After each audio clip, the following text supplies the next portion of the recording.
All right, Michael here, and we're talking about what's the question. Today, I want to start with one that's been all over the news because recently, again, a friend of mine mentioned the show We Crashed, based upon the story of WeWork and Adam and Rebecca Newman. And it's really interesting. I went to start watching the show. Of course, I don't have Apple TV Plus yet, and I was like, oh, it's going to take so long to watch. But I went back and flipped through a couple of the articles because I remember reading all about it when it first happened. Now I'm interested in seeing the show. But what it made me think of is, what's the question that could have stopped things here? And when I look at the categories of questions from my book, The Heart of Transformation, there are so many that apply. It's an abundance of riches here. But as I was looking at them, I was thinking the questions around learning before knowing are really interesting here.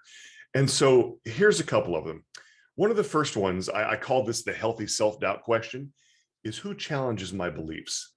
Who challenges my beliefs is a question that when we ask and answer gets us to think about how do we surround ourselves with people who will say, whoa, wait a minute, respectfully pause, think about that. Are you sure? And it's very easy to look at these two individuals, the Newmans, Adam and Rebecca at WeWork, as having no one that challenged their beliefs. Their beliefs were the bottom line, the end all be all.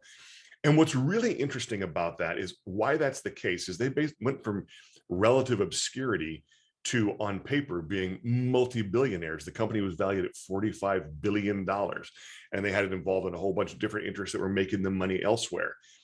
Here's the thing that we forget. Just because you're winning doesn't mean you were right. You can roll the dice and get lucky, and you can roll the dice and get unlucky. But in our modern corporations, in modern world, we think the person who is making the decisions at the same time the money is being made, they must be right. Nope, not often at all.